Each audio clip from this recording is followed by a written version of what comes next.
Welcome to the Fatter Wallet Show, where faith meets finance and wisdom shapes work. This is the show where we don't just read books, we dissect them, challenge them, and really extract the gold that can change your life. With every episode, we take on the most influential books on money, business, investing, entrepreneurship, and mindset and put it under the microscope. We're asking the hard questions. What does this guide get right? Where do they miss the mark? And how can we apply these principles through the lens of stewardship to build real and lasting wealth? And in this discussion, we are looking at Broke Millennial. Our mission today is pretty laser-focused, actually. We're exploring a comprehensive guide that aims to move you, the listener, out of that paralyzing state of financial overwhelm and anxiety, that churning, ulcer-inducing stress, into a position of genuine financial control. The approach championed here is all about stripping away complexity, using direct, often humorous language, and proving that total control over your cash flow is achievable. You don't need complex academic formulas. Right. It's about being empowered, not just, informed. I love that mission because true stewardship, it really requires command over your resources, not avoidance. And often that journey starts with a foundational lesson, even if it feels, well, a bit punitive at the time. I want to start with the foundational story shared early on, the first economics lesson. Picture the early 1990s. We're talking scrunchies, fanny packs, elastic sweatpants at a neighborhood yard sale. Oh, yeah. It's an essential snapshot, isn't it? Yeah. We need context for how these fundamental financial principles get internalized, often really early on. Absolutely. So the scene is set with a 7-year-old entrepreneur who sees a gap in the market. Hungry, haggard shoppers looking for deals at like 7:30 a.m. Her product, Krispy Kreme donuts. Classic. The capital stake came from Dad, $8 to buy the box of donuts. Okay, so the first move is leveraging external capital, critical business maneuver right there, even at age 7. Exactly. The sales team, consisting of the 7-year-old and her 4-year-old sister, Kaylin, gets to work. They sell the whole box, 50 cents a pop. The gross revenue calculation is simple, $30. Nice. The 7-year-old is already mentally spending that money on a new Nerf Super Soaker. She feels rich. She feels successful. Uh-oh. But here comes a family economist, right? Yeah. To introduce the cold, hard reality of profit margins. Correct. Dad walks over, demands the fanny pack full of quarters, and administers the first lesson in, well, business accounting. First, the capital stake. The $8 Dad invested is immediately deducted. Right, cost of goods sold. Second, Kaylin, the 4-year-old, earned a $6 salary for her doe-eyed salesmanship, a necessary business expense, apparently. Payroll. The result, a net profit of only $16. The initial feeling was one of being severely cheated, Oh, I bet. But in hindsight, that moment was the cornerstone of a financial education rooted in understanding control, not simply gross income. And that distinction, net versus gross, that's the entire problem facing so many professionals today, isn't it? Yeah. They feel successful based on their gross salary, but they lack that foundational understanding that true management is about the net profit, the intentional direction of every single dollar. Exactly. This confusion, it just fuels a very real financial anxiety epidemic among, 20-somethings and 30-somethings. It truly is an epidemic. The material highlights the case of Lizzie, a smart, incredibly capable professional. She came from a comfortable background, had no student loan debt, and yet she was completely paralyzed in a job she actively disliked. She wanted to pursue acting, but stayed for the steady paycheck. When asked about her savings, she just burst out, "I just don't pay attention to it and then hope I have enough at the end of the month." Wow. That statement just encapsulates the terror, doesn't it? Money feels confusing, scary, maybe socially awkward to discuss. Yeah. And that avoidance, that hope-based approach, it's devastating.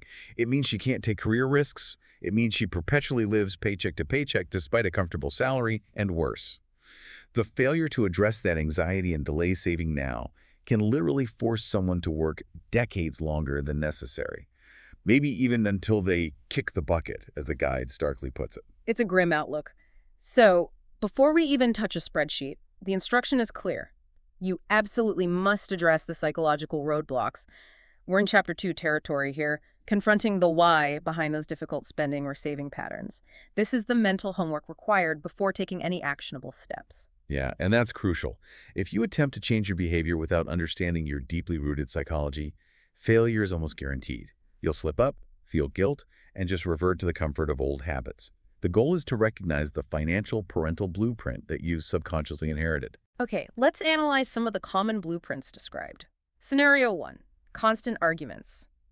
If you grew up where money equaled drama, where mom and dad fought viciously about bills, you internalize that money is just a source of conflict and pain. Right. And that childhood stress, it can manifest in two really extreme ways. You might handle money with extreme avoidance, right? Dealing with finances as sparingly as possible just to minimize the associated tension. Makes sense. Or, conversely, you swing to the opposite extreme, becoming hyper-educated and super self-sufficient. For these individuals, becoming a financial black belt is almost a form of control, a subconscious way to ensure they never experience that chaotic childhood stress again. Interesting. Then you have scenario 2, scolded for asking. Maybe you were told things like, that's none of your business, or money is taboo. This blueprint basically teaches you that money is inherently dirty or just inappropriate for discussion. Yeah, and this often leads to a lifetime of financial silence. Yeah. Avoiding those crucial conversations with friends, partners, or even, your own self.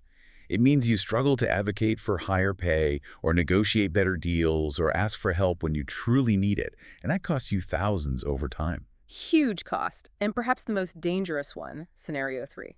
Assumed everything was okay. These are the families who always had new cars, took nice trips, dined out frequently. The child just assumes the parents are wealthy. But these parents were often living precisely at their means, sometimes even slightly above it. They had just enough to project comfort, but absolutely zero cushion to mitigate a major dilemma, like a job loss, a major illness, or a market crash. Right. So the child is then hit with this massive financial shock when the facade crumbles, forcing them to learn the hard way that appearances are definitely not reality. The blueprint detailed in the guide, though, going back to that donut story, it emphasizes living below their means. The parent prioritized experiences like travel over possessions, evidenced by that notorious old couch that migrated with them everywhere instead of, buying new furniture. Right. And that mentality instills a sense of financial control, not fear.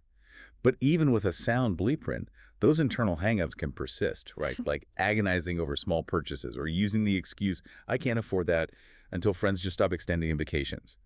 Recognizing that internal conflict is key. We need to acknowledge the money scripts we're running. So once that mental homework is done, or at least started, the material classifies people based on their relationship to money and the future. Which financial team do you belong to, listener? Let's break these down. Okay, first up is Teen YOLO FOMO. You only live once, mixed with the fear of missing out. Oh boy. Their entire financial life revolves around experiences, validation, and, frankly, social media bragging. Hashtag blessed trips, constant dinners out, drinks are on me, all the time. They ignore retirement contributions, accumulate senseless debt, and constantly get hit with overdraft charges. Yeah, the challenge here isn't just the debt, although that's bad enough. It's the complete lack of foresight. If they continue this behavior, their risk isn't just financial strain now, it's literally hashtag working until you die because they failed to capture compound interest early on. That's a massive long-term penalty for short-term validation. Huge penalty. Yeah. Next up, Team Guarded Optimist. This team often has let's call it a delusional vision of future high salaries. I'll definitely be earning $120,000 by the time I'm 35. Right. So they rationalize putting off saving or retirement contributions because they assume they can just effortlessly catch up later when I'm making bank. And this is where we have to introduce maybe a bit of a critique, right? Given wage stagnation and the reality of the market post-Great Recession, that $120,000 figure is often, an optimistic pipe dream for many. It really is. They desperately need a proactive reality check now, or they will suffer a really nasty shock if that idealized vision of their mid-30s income just never materializes. Exactly. And finally, team dreaming about retirement. Now, these are the savers. They are hyper-focused on the future, contributing maybe 15% to 18% to their 401k, hoarding massive emergency savings. They are financially robust, definitely, but often risk pulling a Scrooge McDuck later in life. Yeah, the danger for this group is realizing maybe too late that they sacrificed all the memory-making opportunities and enriching experiences in the present for a future they are already pretty much guaranteed to be comfortable in. Right. This team needs balance. They are instructed to budget a mandatory fund to make memories today, integrating the present into their long-term security. That balance is key. That segmentation really helps clarify where the immediate behavioral adjustments are needed. Okay, now that we've set the mindset, let's move into segment 2. Building the foundation budgets, baselines, and banking. All right. We begin with Chapter 3, establishing your financial baseline, your scorecard, essentially. You simply cannot manage what you do not measure. Let's start with the crucial metric lenders use, the debt-to-income DTI ratio. While our listeners likely know the basic calculation, we really need to understand the implications of that final number. hmm So the ratio is your total monthly debt payments, including loans, credit card minimums, housing costs, divided by your gross monthly income. Remember, that's before any taxes or deductions. Lenders use this to gauge your ability to take on new debt, particularly something big like a mortgage.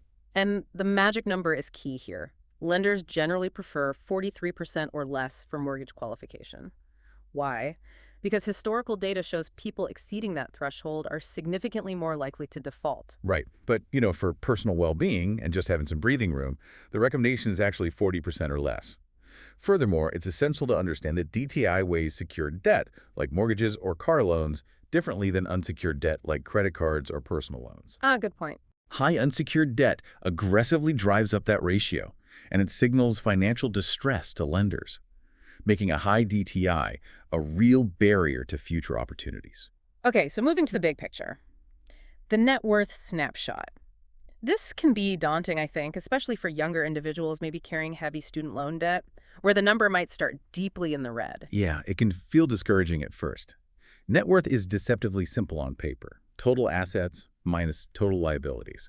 Assets are things like cash, investments, and valuable, tangible property vehicles, jewelry, eventually real estate.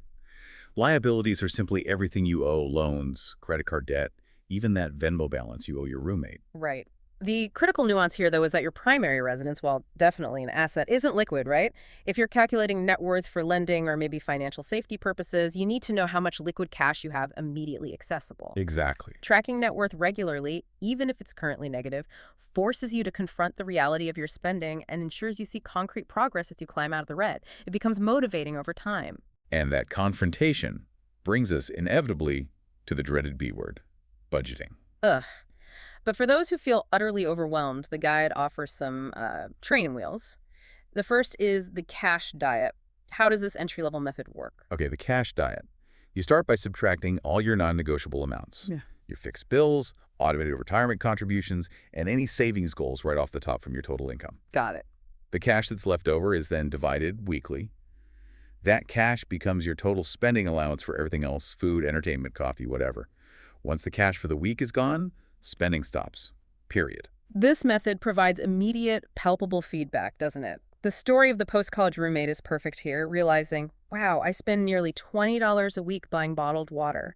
That's over $1,000 a year on a totally mindless, easily solvable purchase. Exactly. The cash diet provides that tactile experience that visual spenders often need. But here's the challenge. It's nearly impossible to manage if you do all your shopping online, or if you have fluctuating bills, or maybe you need to track business expenses. Its strength, that rigidity, is also its weakness in our highly digitized economy. Right. So the next step up is the envelope system. It's basically the cash diet, but with increased structure, right? Allocating cash to specific envelopes like rent, food, fund, etc. Precisely. But the most crucial principle here, regardless of the system you choose, is automation. Arrange for savings and retirement to be pulled out of your paycheck before it ever hits your main bank account. Oh, that's key. It eliminates the willpower battle entirely. If you don't see the money, you can't be tempted to spend it. So once you're feeling more financially disciplined, you can evolve to more advanced methods, starting with percentage budgeting. This one's less wedged, dividing spending into 3 broad categories. Fixed costs, around 50%, financial goals, about 20%, including non-retirement savings, and then wants flexible spending, the remaining 30%. Yeah, this system allows for flexibility, but it requires periodic reassessment. As your income increases, your percentage allocation should probably evolve. You shouldn't feel locked into spending 30% on flexible wants if you could strategically redirect, say, 10% of that to aggressive debt repayment or boosting your savings goals.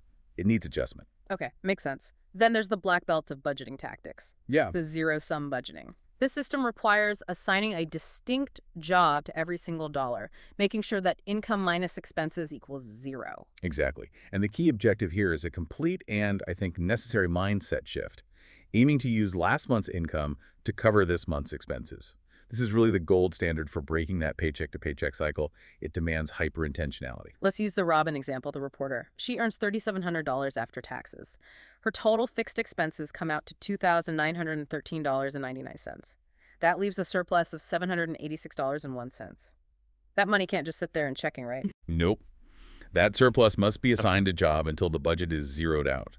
So Robin might assign, say, $300 to aggressive student loan repayment, maybe $150 to boosting her car payment, and the remaining $336.01 goes to increased retirement savings. And then when the car loan is paid off. Exactly. The previous $150 payment is immediately redirected to the next goal, maybe the student loan, maximizing efficiency. Nothing just floats around. I have to challenge this slightly, though. Isn't the system exhausting? For someone already suffering from financial anxiety, forcing weekly check-ins and hyper-tracking every single dollar seems like a recipe for burnout and maybe eventual relapse. That's a fair critique, it really is. Zero sum is demanding, but the trade-off is absolute clarity. For individuals with sporadic or freelance income, it's actually invaluable precisely because it ensures every single dollar is accounted for. If the anxiety is rooted in not knowing where the money went, this system provides that certainty. It can be the most reliable path to achieving the stability that anxiety-ridden person craves. Okay, that makes sense in that context. Before leaving budgeting, a quick warning on apps like Mint or YNA. They are useful tools, no doubt, but they require you to manually enter cash transactions, which, let's be honest, is often forgotten. Easily forgotten. More importantly, we need to consider cybersecurity. Some banks are apparently cracking down, stating they won't cover losses if you link your accounts to third-party apps, potentially exposing you to huge losses if there's a breach. Precisely. You need to be proactive here. If you use an app, maybe consider linking only a low-balance checking account specifically designated for daily spending just to mitigate the potential loss if the app gets compromised. Don't link everything. Good tip. Okay, now let's talk about ditching bad bank habits. Yeah. So many people stick with legacy banks just out of inertia, right? But they're often paying unnecessary fees and missing out on significant passive income. Absolutely. First, the non-negotiable. Your institution must be FDIC insured. This provides automatic protection up to $250,000 per depositor per bank. If you cannot find that number FDIC stomp easily, just move on immediately. Essential. And the fees we absolutely must eliminate: annual fees, maintenance fees, and minimum balance fees. These are simply costs of convenience that you should not be paying in today's banking landscape. There are too many free options. But the most predatory are overdraft and non-sufficient fund, NSF fees. Get this. In December 2015 alone, banks earned a staggering $11.6 billion in revenue from these fees. Billion with a B. Billion. We need to clarify the difference here. Standard overdraft means the bank covered your purchase, but then slams you with maybe a $35 fee. Overdraft protection is often just them charging you, say, $12 to move your own money from your savings to your checking account. That's ridiculous. Both are predatory schemes designed to capitalize on minor timing errors. Your checking account should offer zero fees, zero minimums, and ideally ATM fee reimbursements. And finally, your savings account, APY, the annual percentage yield. Most traditional brick-and-mortar banks offer a frankly laughable 0.01% APY. Yeah, the math here is simple and depressing if you're stuck there. Banks use your deposited money to give out loans to other customers, earning, let's say, 3% APR, and they pay you next to nothing for the privilege of using your cash. Right. If you have $2,000 saved for a year at 0.01% APY, you earn 20 cents. 20 cents. Switching to an internet-only bank like Ally or Charles Schwab can yield 0.75% to 1.000% APY, sometimes more because they have far less overhead, no physical branches, fewer employees.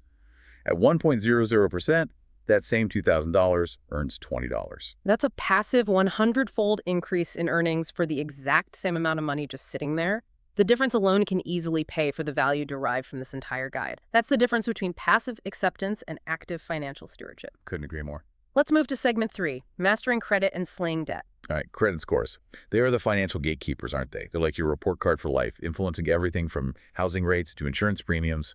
The ultimate goal here is joining the 700-plus club for good credit, with exceptional credit being 800 or higher. Why is chasing a high score actually worth the effort? It is financial insurance, pure and simple.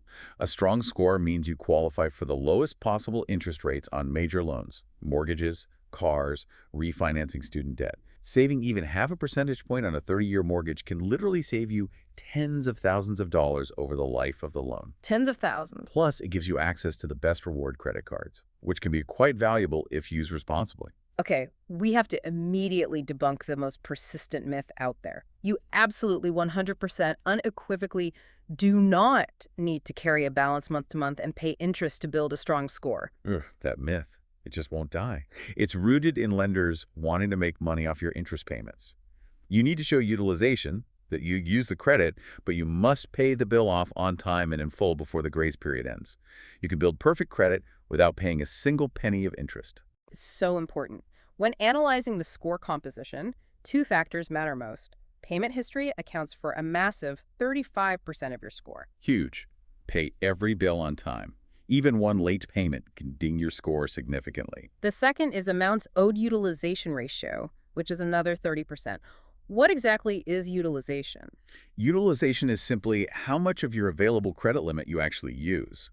The goal is to keep that ratio in the single digits, ideally below 10%. So if your credit limit on a card is $1,000, you never want to show a balance above $100 when the statement closes. Keeping that utilization low proves reliability and significantly boosts your score over time. Good rule of thumb. Next, collections. Negative information, like a collection account, stays on your report for 7 years from the date of the original delinquency. Collection agencies buy old, defaulted debt for, well, literally pennies on the dollar, sometimes just 2 cents for every dollar originally owed. Yeah, which means because they acquired the debt so cheaply, you hold significant leverage in negotiations. You should always try to negotiate a settlement, often for much less than the original amount. Okay, but Crucially, any settlement agreement must be insisted upon in writing before you pay anything. And when you pay, never use your main debit card or give direct access to your primary bank account. Pay using a money order or maybe a separate low-balance checking account. why is that so important? It prevents the agent, or maybe their automated system, from accidentally or even maliciously over-removing funds later down the road. Protect your main accounts. Smart. Let's move to credit card wisdom in Chapter 7. The single primary rule of engagement must be repeated until it sinks in. Only charge what you can afford to pay off every single month. Yes, please. Failing that one rule means falling into the debt trap, where interest rates can easily exceed 20%, even 25% or more. Let's use the example of Kenneth, who bought a $1,200 TV with a card charging 21% APR. If he only pays the minimum $33 due each month, Which many people do. it will take him nearly 5 years to pay it off. 5 years for a TV, and the true cost is just brutal, right? Yeah. He pays the $1,200 for the TV, sure, but plus another $724 in interest. The TV ends up costing him almost $2,000, $1,924. It's insane. But look at the power of small, consistent changes. If Kenneth boosts that payment to just $50 a month, not a huge leap, he cuts the payoff time in half, down to about 2.5 years, and saves himself $354 in interest. That's the profound impact of being intentional. Another great rule from the material: when a credit card company increases your credit limit, which they often do, automatically do not increase your spending to match. Right. If you keep spending the same amount while your limit increases, you instantly reduce your utilization ratio, which is a fast, free boost to your credit score. Take the win. Absolutely. And a final warning on cash advances. They should really be a last resort. Interest starts accruing immediately. There is no grace period like with purchases, and the APR is typically much higher than for regular purchases. Yeah, while the math sometimes shows they might be slightly less expensive than a predatory payday loan, they are still a very risky, very costly maneuver. Avoid if at all possible. Okay, now for arguably the most engaging part of this section, the debt slaying strategies. We have two main methodologies here, and the guidance is you really must choose based on your personality. Exactly. We start with the debt avalanche. This is the mathematically correct strategy. You list all your debts from the highest interest rate down to the lowest. You pay the required minimum on every single debt, but you throw every single extra dollar you can find at the debt with the highest APR first. This method saves you the most money in interest over the life of the debt repayment. Makes perfect sense mathematically. But the drawback is psychological, isn't it? If your highest rate debt is also your highest balance, like a massive private student loan, it can take months, maybe even years, to see any tangible progress, which can lead to discouragement and giving up. That's the risk. Let's use the Pete and Paula example mentioned. They have multiple credit cards with high balances, but they've managed to scrape together $166 available for extra debt payment each month. Under the avalanche method, they would focus that entire $166 payment onto their card, charging 25.99% APR first, even if it has a balance of, say, $8,000. Why? Because paying that down saves them the most interest compared to attacking a card with a lower, say, 15% APR, even if that card has a smaller balance. Okay, so pure math. Then we have the debt snowball, which is designed to be psychologically motivating. Here, you list debt's smallest balance to largest, regardless of the interest rate. You still pay minimums on everything, but you throw all the extra money at the smallest balance first. This method definitely costs slightly more in interest over time, because you might be paying off a low-interest debt before a high-interest one.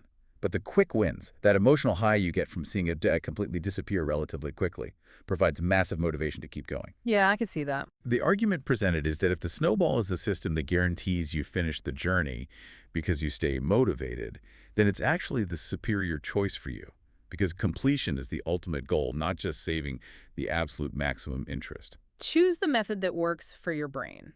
Now, if you have substantial high-interest credit card debt, another option is consolidating with balance transfers or personal loans. Right. A personal loan can take multiple high-interest debts and convert them into a single structured payment, often at a much lower fixed interest rate, and critically, with a defined term, say 24 or 36 months. This creates a built-in mandatory debt-free date, which is incredibly powerful for accountability. And if you're shopping around for personal loans, remember this little credit score hack.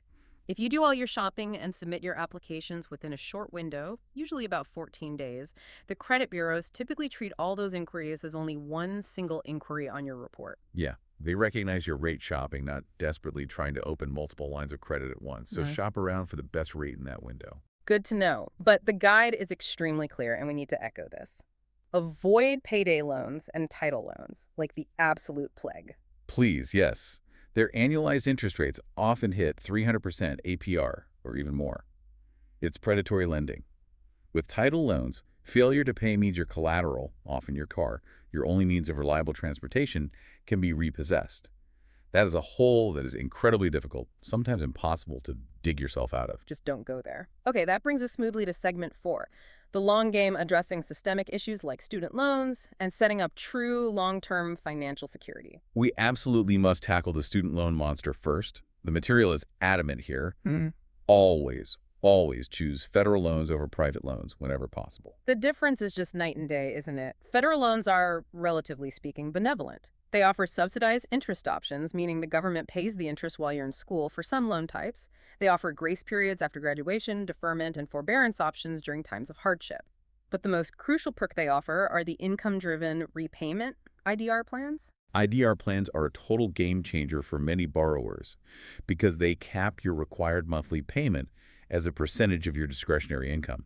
And for context, discretionary income in this federal setting is defined as your adjusted growth income, AGI, minus 150% of the federal poverty guideline for your family size and location. So what does that mean practically? It means your payment adjusts to your financial reality.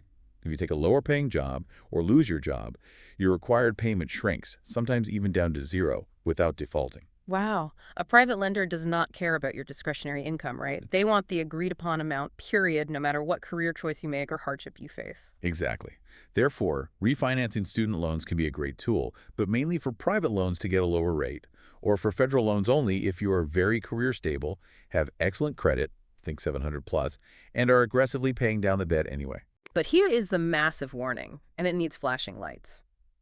Refinancing federal loans means losing all those federal perks forever.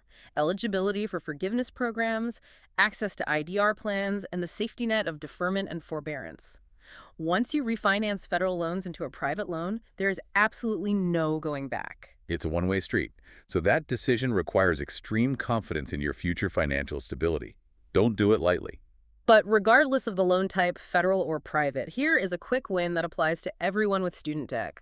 Paying just $10 extra a month, literally just $10, can shave a full year off a standard 10-year repayment timetable. It's amazing, right? Consistency, no matter how small it feels, wins against compounding interest over time. That consistency brings us perfectly to the essential habit. Pay yourself first. The temptation is always, always to save whatever might be left over at the end of the month. That almost never works consistently. It really doesn't. Saving must be automated and prioritized before the money even hits your main checking account where you might spend it. The guidance suggests starting ridiculously small, even $10 per paycheck, just to form the muscle memory, the habit of saving, and send those automated deposits to an account you don't check daily, preferably at a completely separate bank.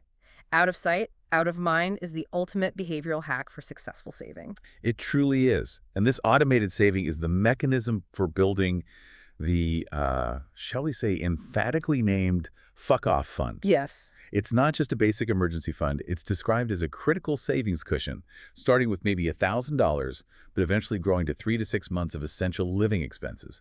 That provides the fundamental security to walk away from toxic situations. $1,000 might seem small initially, but think about the huge psychological shift that enables. If you are stuck in an abusive relationship or a toxic, soul-crushing job, knowing you have even just $1,000 saved gives you tangible power. The power to dictate your own worth, to walk away from a bad job interview without desperation, or to quit without facing immediate financial collapse. It provides optionality, real power. Absolutely. And to jumpstart this fund, the guide suggests leveraging the gig economy. Side hustles like walking dogs through rover.com or providing childcare via care.com, things like that, can bring in an extra $100 or more per month money that is immediately routed directly to that specialized fuck-off fund savings account. Smart way to accelerate it. Okay, moving on to investing. No, it isn't gambling. We really need to demystify this area for people who feel intimidated. Definitely. First off, if you have a 401k or a similar plan at work, you're already investing. It isn't some exclusive club reserved for finance professionals yelling about futures contracts on Wall Street. Good point. The core philosophy for most people should be simple. Time in the market consistently beats trying to time the market. Don't try to guess the peaks and valleys. Just invest regularly over the long term. And the magic of compound interest. We mentioned it before, but it cannot be overstated, especially when starting young. Marshall's example in the material really shows the penalty of waiting. If Marshall starts investing at age 25, contributing $4,500 annually, which includes a typical 3% employer match on a decent salary, he could have around $1.16 million by age 65, assuming historical market returns. $1 million. But if he waits just 10 years until age 35 to start contributing the same amount, he loses those crucial first 10 years of earning interest on itself. It drastically reduces his final total, forcing him to contribute significantly more later in life just to try and catch up. The younger you start, the more exponential the power of time becomes. So the foundational rule for retirement saving, especially with workplace plans, is always contribute at least enough to secure the full employer match. Yes. It is 100% free money, typically matching dollar for dollar up to maybe 3% to 6% of your salary. You are literally rejecting guaranteed returns if you don't accept this free money. It's crazy not to. Absolutely. Also, if you switch jobs, never cash out your 401k. Cashing out means you'll pay income taxes on the entire sum right away, plus a hefty 10% early withdrawal penalty if you're under 59 and a half. Always roll it over into your new employer's plan or into an individual retirement account, IRA. Keep that money invested and growing tax deferred. Critical advice. When selecting investments, especially for beginners, the suggestion is to look for index funds. They are often described as boring but effective, simply tracking a broad market index like the S&P 500 or maybe exchange-traded funds, ETFs. Crucially, avoid paying sales commissions if you can, and pay very close attention to expense ratios. Yes, the expense ratio. This is a critical nuance often overlooked. The expense ratio is the small annual fee you pay to the fund manager, expressed as a percentage of your assets in the fund. If you invest, say, $100,000 over 40 years, a fund with a 0.50% expense ratio will eat dramatically more into your returns compared to a highly efficient index fund with an expense ratio of maybe 0.03%. That small difference adds up. Hugely. That seemingly tiny difference of 0.47% annually can translate into tens, even hundreds of thousands of dollars lost over a lifetime of investing. Investing wisely means being a frugal shopper when it comes to management fees. Low costs are key. Wow, good to remember. Finally, let's discuss the tricky area of navigating financial relationships. Managing your own money is hard enough. Adding friends and romantic partners turns it into a potential social minefield. It really can. First, friends. You need to avoid the resentment caused by always splitting dinner bills evenly. If you consciously ordered a mediocre $16 quesadilla and didn't touch the $12 sangria pitcher that everyone else shared. You need to learn to advocate politely for paying just your share. How do you do that without sounding cheap or awkward? The compliment sandwich is offered as the social lubricant here. Start with a genuine compliment, propose the cheaper alternative or your preference, and end on another positive note. Something like, I love spending time with you guys, but honestly, I genuinely can't swing that $50 brunch right now. How about we grab bagels in the park instead? It would still be great to catch up. Okay, gentle but clear. And thank goodness for technology these days. Apps like Venmo or Square Cash really remove the awkwardness of having to repeatedly pester friends for small amounts of cash owed, making digital accountability pretty seamless and much less emotionally draining. True. Moving to partners. Getting financially naked. The point made is that financial secrecy is deadly for relationships, and it follows you right into marriage if not addressed. The conversation needs to be frank, open, and, importantly, non-judgmental. Absolutely. Both partners need to be willing to share their complete financial reality. Total debt amount, the type of debt, high-interest credit card debt carries different implications than lower-interest student loans, and ideally, credit scores. Yeah. This needs to happen before major life milestones like moving in together or getting married. And there are clear warning signs, right? If a partner is financially unstable or maybe even deceptive. Definitely. Watch out for really cagey behavior around money topics, unexplained calls from collection agencies arriving at the house, or discovering they are secretly using dangerously high-interest products like payday loans or title loans. Addressing these issues early, however uncomfortable, is far, far easier than trying to untangle a financial mess once you are legally married or own property together. Get it out in the open. And finally, the cultural phenomenon of the boomerang kid and the rent debate.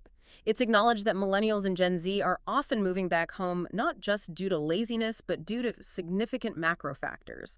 The fallout from the Great Recession, persistent wage stagnation, and people getting married later in life. Right. It's often a smart financial move. While living at home provides a massive financial advantage, giving them the chance to save thousands quickly, the parents should seriously consider charging a small stipend or rent. Why charge rent if the goal is saving? Well, partly it offsets the real increase in household bills, utilities, food, etc. But more importantly, it forces the young adult to maintain the habit of budgeting and dealing with regular financial obligations while still under the protective umbrella of the home.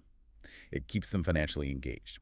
Okay. Now, if the parents are financially secure themselves, the ultimate stewardship lesson here is implementing what's called the parental 401k program.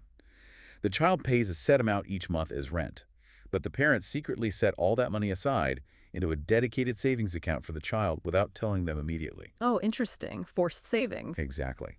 Then the parents reveal this massive cash windfall, which in cases mentioned like Amelia Patterson and Brian Clark, amounted to $9,000 to $10,000 saved in less than a year, only when the child is ready to move out on their own. Wow, what a gift. It guarantees they have the funds needed for security deposits, moving costs, furnishing an apartment, and maybe a small cushion for future stability, validating that short-term sacrifice of living at home.